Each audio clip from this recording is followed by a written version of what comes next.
तो लीजिए प्यारे बच्चों, आज आपका होने वाला है कक्षा 6 का गणित विषय का पेपर। तो पूरा का पूरा पेपर लेकर आ चुका हूं मैं। आप सब लोग जल्दी से इस पेपर को देख लो और पूरा का पूरा पेपर समझ लो, क्योंकि देखो इसी प्रकार का पेपर आपसे परीक्षा में पूछा जाएगा, जैसा कि आपको मैं यहां से बताऊंगा। आप चलो जल्दी से हम आगे बढ़ते हैं, इस पेपर को समझते हैं और पूरा का पूरा देखते हैं। तो देखो, वार्षिक परीक्षा सत्र 2024-25 के लिए कक्षा 6 का ये गणित विषय का पेपर है, जिसके लिए आपको देख सकते हो 2.5 घंटे का समय दिया जाएगा और पूर्णांक आपका 60 अंकों का होगा। तो आप लोग यहाँ से इसको अच्छे से देख लीजिएगा और पूरा का पूरा इसको समझ लीजिएगा। टोटली आपके पेपर में, परीक्षाओं में क्वेश्चन इसी प्रकार के पूछे जाएंगे, जैसा कि आपको मैं यहाँ से बताने वाला हूँ। तो चलो जल्दी से हम आगे बढ़ते हैं, समझते हैं आपके पूरे पेपर को और इस पेपर के पूरे सॉल्यूशन को। तो देखिएगा प्यारे बच्चों, पेपर आपका परीक्षा में इस प्रकार से आएगा। 599 की परिवर्तित संख्या, तो देखो ये 600 आ जाएगी। और अब अगला क्वेश्चन, निम्नलिखित में से कौन सी संख्या 3 से विभाज्य है? तो देखो इसका राइट आंसर आपका 63 आ जाएगा, 63। यहाँ से आप लोग इसको भी देख ले। और अब अगला क्वेश्चन, समकोण का मान होता है, तो देखो 90 डिग्री का होता है। और अब अगला क्वेश्चन, 3/8 प्लस 5/8 का हल है, तो देखो इसका राइट आंसर आपका 1 आ जाएगा। ठीक है, यहाँ से आप सब लोग सभी के सभी क्वेश्चन के आंसर को अच्छी प्रकार से देखते चले। और अब अगला क्वेश्चन पढ़ते हैं, सबसे छोटे धनात्मक पूर्णांक का मान होता है, तो देखो इसका राइट आंसर आपका 1 आ जाएगा। ठीक है ना, यहाँ तक के सभी क्वेश्चन के आंसर को आप लोग अच्छे प्रकार से देख लो। ये आज होने वाला आपका पूरा का पूरा पेपर बता रहा हूँ, एक भी क्वेश्चन का आंसर यहाँ से आपका नहीं छूटेगा। इसके बाद में देखो प्यारे बच्चों, यहाँ पर आपको प्रश्न नंबर 2 देखने को मिलेगा। प्रश्न नंबर 2 में यहाँ पर आपको इस प्रकार से रिक्त स्थान पूछे जाएंगे। तो देखो पहला रिक्त स्थान पूछा है, 2m में 11 जोड़ने पर व्यंजक 2m + 11 है। और उसके बाद में देखो ये वाला क्वेश्चन जो पूछा है, इसमें आपका खाली जगह में क्या आ जाएगा, 5 आ जाएगा। और अब अगला क्वेश्चन, 3 भुजाओं वाला बहुभुज क्या कहलाता है? देखो इसको त्रिभुज कहते हैं और इस मिलान चिन्ह का प्रयोग 5 के लिए होता है। और उसके बाद के क्वेश्चन के आंसर को यहाँ से देख लीजिएगा, जो कि यहाँ पर आपको दिए गए हैं इस प्रकार से। देखिएगा यहाँ पर क्वेश्चन दे रखा है 10,001 के ठीक पहले आने वाली 3 पूर्ण संख्याएं। तो देखो प्यारे बच्चों, 10,001 के पहले आने वाली ठीक पूर्ण संख्याएं क्या क्या होंगी? तो देखो यहाँ से आपको लिख देना है, एक तो हो जाएगी 9,998 हो जाएगी, और दूसरी हो जाएगी 9,999 और एक हो जाएगी आपकी 10,000। ठीक है ना, इस प्रकार से आपको इन संख्याओं को लिख देना। इसका राइट आंसर ये होगा। देख सकते हो 3 संख्याएँ क्या होगी, 9,998, 9,999 और 10,000। ठीक है, और अब अगला क्वेश्चन, निम्नलिखित संख्याओं के प्रथम 3 गुणज लिखिए। तो देखो 5 का गुणज होगा 10, 15, 20 और 8 का गुणज होगा 8 एकम 8, 8 दूनी 16, 8 तिया 24, 8 चौक 32। ठीक है, और अब अगला क्वेश्चन पढ़ते हैं, जो कि यहाँ पर आपको दे रखा है, एक वृत्त खींचिए और निम्नलिखित को अंकित कीजिए। देखो केंद्र को अंकित करना है, एक वृत्तखंड को अंकित करना है, देखो त्रिज्या को अंकित करना है। तो देखो आपको ऐसा एक वृत्त खींचना है, इसका केंद्र कहाँ पर होगा, बीच में होगा। और इसके अलावा देखो त्रिज्या कहाँ पर होगी, त्रिज्या वृत्त से लेके यहाँ तक की आ जाएगी और वृत्तखंड इस प्रकार से आपको ये बना देना। ठीक है, और अब अगले क्वेश्चन को पढ़ते हैं, जो कि यहाँ पर आपको दिया गया है, निम्नलिखित वस्तु किस आकार की है? तो देखो एक माचिस की डिब्बी जो होती है घनाभ के आकार की होती है, सड़क बनाने वाला रोलर बेनल के आकार का होता है, और एक लट्टू जो होता है ना गोले के आकार का होता है। उसके बाद के क्वेश्चन को यहाँ से देख लो, एक वर्ग की भुजा की ज्ञात कीजिए जिसकी परिमाप 20 मीटर है। तो जी हाँ प्यारे बच्चों, इस क्वेश्चन के आंसर को आपको कंप्लीट करना होगा।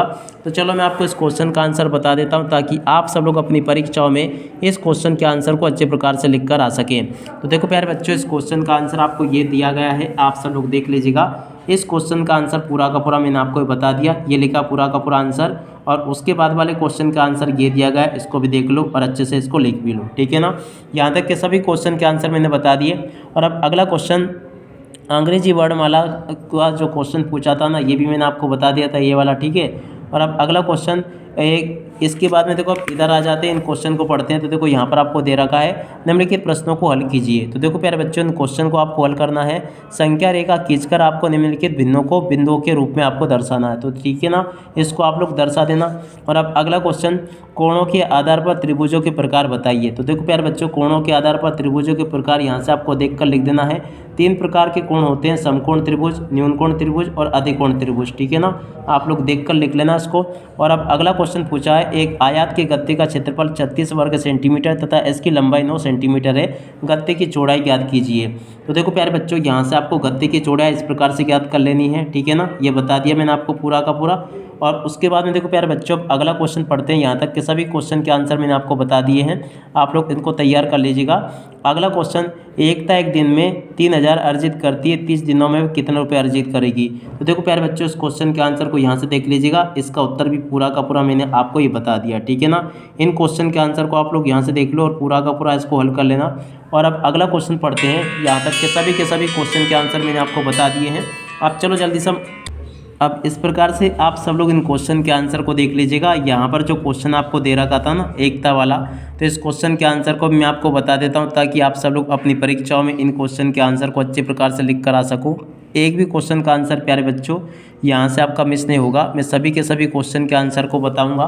तो देखो प्यारे बच्चों यहाँ पर आपको जो एकता वाला क्वेश्चन दे रखा ना, इस क्वेश्चन के आंसर को आप लोग यहाँ से देख लेना, ये लिखा है। और उसके बाद में देखो प्यारे बच्चों अगला क्वेश्चन जो यहाँ पर आपको दिया गया ना, ये वाला इसकी हथ वाला, तो देखो प्यारे बच्चों इस क्वेश्चन के आंसर को भी देख लीजिएगा। 8वां जो क्वेश्चन पूछा गया आपसे छठा सोनू ने, देखो इस क्वेश्चन के आंसर को यहाँ से देख लो, ये भी मैंने आपको बता दिया पूरा का पूरा।